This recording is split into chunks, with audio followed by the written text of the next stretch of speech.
Hey, what's going on, everybody? Good morning. This is David Pendleton, and we are going to talk about the Winter Major Tournament. We're on the opening round, and this is going to be the rookie division. So this is an okay front nine. I really think that this course plays at a minus 14. So when we see a minus 15 here, that means, in my opinion, we only picked up one extra drop, which was on hole number 5, where we get that albatross. Now, with that being said, though, there's a lot of shots here that are super close. And I do believe that, as we talk through these holes, you're going to be able to have just a huge front nine. Now, if you're not a subscriber, please become one. It would really mean a lot to me. We just cracked 3,000 subscribers, and that was thanks to Ben Kennedy giving me a very kind shout out on his stream. So thank you very much, sir. Thank you to everyone who has subscribed. But if you're not one, just hit the subscribe button. Come on, do it. Help me out there. And please like the video as well. Take a second there just to hit that thumbs up button, and that really does go a long way for us. So this is one account. I need you all to send some good vibes my way because my other account is sitting here in a very bad spot. Hole number 1, I hit the pin, okay, which should not be a big deal. I mean, it didn't even come in too hot. I mean, it hit the pin and it ricocheted like 100 yards away. It was insane. And then hole number 3, for you guys who've been following me for the past week or so, especially if you watched my live stream the other day, my Wi-Fi went out again. Such bad luck for it to go out in the middle of a hole. So I took a birdie on that par 5. So, when you're sitting on a tier 3, you can't really start -3 through the first 3 holes and expect to make it. But I did make a little bit of a comeback and got to -12. But that's not going to be good enough to go through. So I've got to catch some elite fire on the back 9. But that's enough of that. Let's go. All right. Hole number 1. We need to watch our overpower. Okay, so you're seeing here that because I have an extra mile level 8, I'm just using a katana. And, I'm going full tap. I'm going, quite a bit of left side spin here. And you're going to notice what I am doing. Now, I can do this because I have an extra mile 8. You're going to see here that I'm pushing up to sort of count how many rings I need to be in the overpower. So do you see the end of my ball guideline, how it goes from the rough onto the green? That's exactly what we're looking for. So I'm going to adjust my rings here, and then I'm going to push back up 1 ring, which puts me back into max. So therefore, I'm going to use just a little bit of overpower. Now, I mean, that might be getting a little bit too complicated for true rookies. You don't have to do all that. Just know here that with the katana and an extra mile 8, I had just enough juice to get myself onto the fairway. I would recommend a lot of players go ahead and just use a Titan on this hole. Titan because we don't want to reduce the wind by using a Kingmaker. So hopefully that makes sense. We're getting tailwind.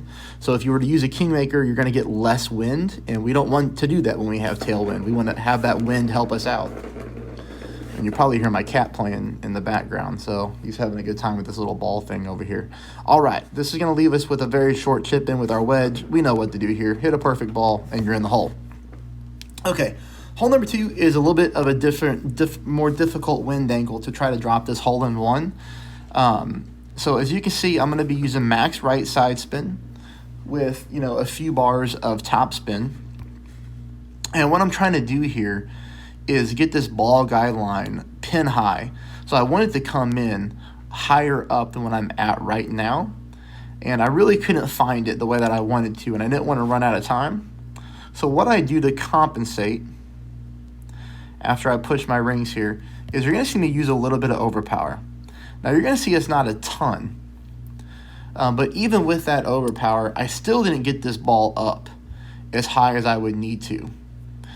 And when you use the overpower, you have to make sure on this setup that you're leaving yourself with plenty of fairway so you don't go into the rough on the top, and I'll show you.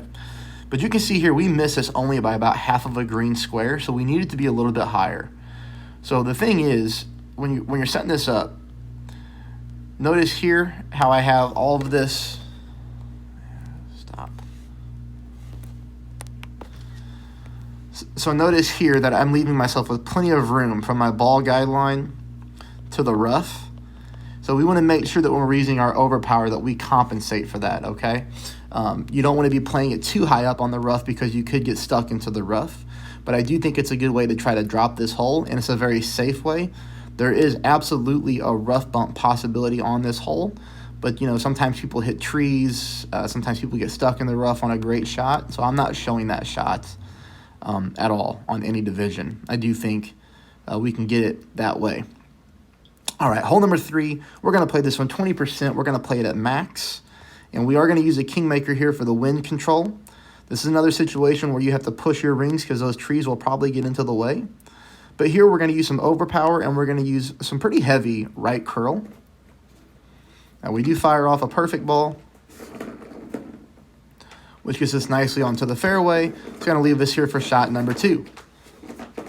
Shot number 2, again, just be careful of these trees. You're going to want to use your target to be on the right-hand side of this little fairway bump. You have to be very careful playing this fairway bump dead center because those trees could get in your way. But here I'm going to go ahead and pull 10% at mid, and what I mean by be on the right-hand side is you see how close I have my yellow ring to the rough here? I think that's very important on this hole so that you don't accidentally clip those trees and fall down. But you can see here, plenty of room, no fear of clipping the trees and falling down.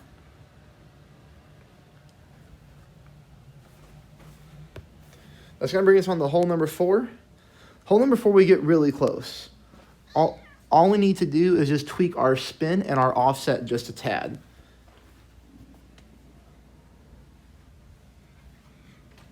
We're going to start off with 1 bar of left side spin.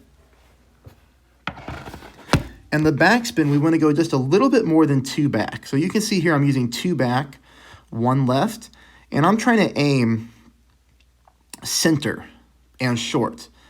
So as you can see here, I'm aiming almost 2 green squares short of the pin, but I do want you to notice here that my ball guideline is on the corner, the right-hand corner of that light green square. You see that right there? Right-hand corner, light green square. We need to move this over just a fraction. And if you get wind, like 4.5 miles an hour, you're going to need to move it over just a little bit more. But we need to move this just a hair and add just a hair of backspin to the shot. And you're going to see why. This is 10% at mid. Perfect ball. You're going to see how nicely this thing comes in. So just a little bit too fast. That would have probably gone in the hole, though, if it would have been dead center. But that's why I'm saying we need to add just a sliver of backspins, like 2.1 back, 1 left, and just move our target just a little bit over to the left-hand side, and we would have dropped that shot. Takes on the hole number 5, where we do pick up an albatross. So I'm going to use my quarterback as the driver. 3.5 top, 1 right. I'm playing over here with my blue ring on the rough line. I just do that for a frame of reference. Makes it easier for everybody to follow. This is 10% at max. This is nothing special. We just get the ball up the fairway here. Come here, buddy.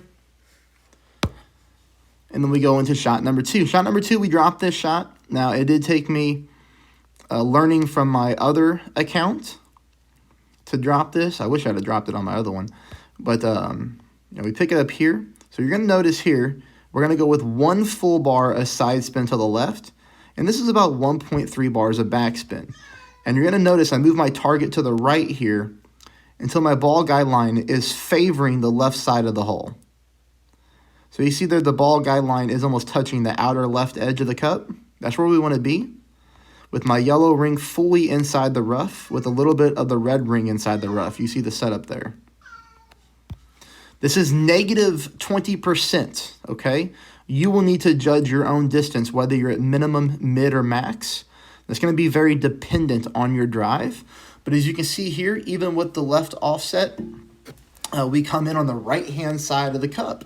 So what does that tell us? That tells us that wind strength is good to drop that albatross. But if you get higher wind, you're going to need to offset the shot a little bit more. Always be mindful of that. Okay, now I played this shot one way. But for some people that have some extra powerful clubs, or you want to use a kingmaker, I'm going to give you an alternate route. There's a little bump right here before the sand, like in the middle of it. You could use a kingmaker and over your power shot a little bit and land up on here, leaving yourself with a thorn shot to pin. I think that's a really good way to play this hole. But however, I'm going to try to appeal to most people on this one, since that is a difficult shot to pull off in headwind, because not everybody's going to have an extra mile 8 or a 7. Some people playing with the 5 and 6, maybe even less. But you can see here, katana ball, I don't need to adjust elevation because I'm getting perfect headwind. So I just really need the point and shoot. And we slam this thing up the fairway, which is going to leave us for shot number 2. Shot number 2, I use my Goliath. I bring my Goliath on this hole because we do need the power of the club to make sure we have a good shot at the pin. Now, I'm going to go with a very heavy backspin, 1 bar of side spin to the right. The reason I'm going with the right side spin is because this hole slopes very aggressively from right to left. You can see here I'm offsetting this shot by 1 green square to the right as well, and I am still going to miss to the left. So what you can try to do is you can try to add some more right side spin just to counter effect it. But really, I think offsetting the shot more up higher and to the right would get this thing to try to fall back down towards the pin. This one's a little bit of a tough shot to drop, but it's definitely doable, and that's the way we need to play it. We need to try to use that slope to our advantage. This one's frustrating. This one I was really counting on getting a hole-in-one. I mean, I know it's hard to count on a hole-in-one, but the funnel on this hole is really nice, and you know, I was just running out of time to find it, and it happened to me on both my accounts. The spin is good. Like, this is the right type of spin for this hole. The problem is the glitchy ball guide line and finding the right setup spot to get that ball guide, you know, pointing at the pin. And everything I kept doing, I kept coming in pin high. So at this point, I just had to hurry up and take my shot because you can see the clock is running against me.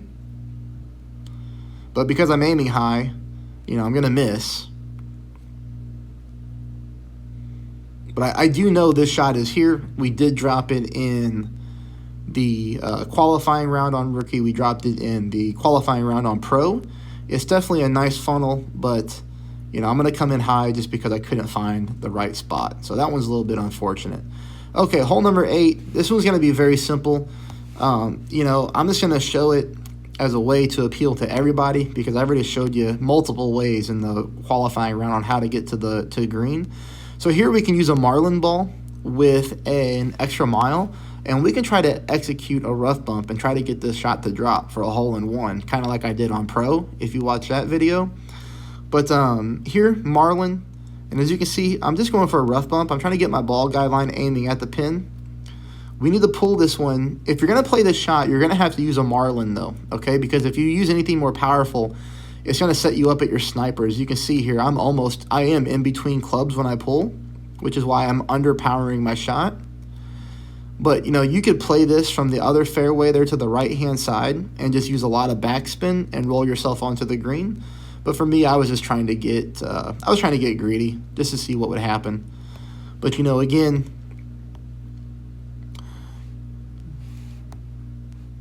you can absolutely 100%, you know, just like we did in the qualifying round, play this from up here, right? Play this from up here, heavy backspin, and you just land onto the green. That can be done with an extra mile very, very easily and any ball of your choice. Again, I'd probably use a marlin just because there's no reason to waste any ball on that easy of a par 4. Okay, I'm going to show you 2 ways to play hole number 9. Hole number 9, I was trying to get aggressive. I was trying to get myself an extra drop here. If you have a berserker ball and a good extra mile, you can absolutely play this shot here. 10% at max. Because of the slight headwind, I'm using a little bit of overpower. And you will see that with that, we have no problem rolling out and onto the fairway.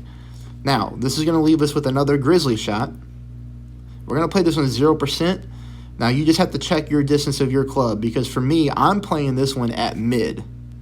But, you know, if you get a farther drive than me or a shorter drive than me, you might be at max, you might be at minimum. You need to check your own distance. But the shot that you're seeing right now is played at 10% at mid. You saw the graphic. I said play it at 0%. You're going to see why. Just because I just pulled too many rings here and I really needed to take the elevation off of this shot to get closer. But regardless, hole number 9, if we're able to go that way, does leave us with a really nice shot for an albatross. As you can see here, if I would have took the 10% elevation off, I might have been able to sneak that one into the cup for the alba. Now, for everybody who doesn't have those types of clubs or doesn't have that ball to use, we can play over here, right? Just like we did in the qualifying round. And this is the video from the qualifying round. I'm just kind of showing you what you want to do. You want to lay up over here as far to the left-hand side as possible on that fairway. That shot's pulled 10% as well. And then remember, you do want to bring a big dog for shot number 2. We left ourselves with too much fairway. We can push that drive a little bit harder. But we're going to do the big dog, 0% at max. And just remember, after we pull this, we use heavy curl to get ourselves onto the green. Hey, anyways, I'm going to work on the back 9 now. I hope you found the video helpful. Please hit the subscribe button. Please hit the like button. And best of luck. Let me know how you do.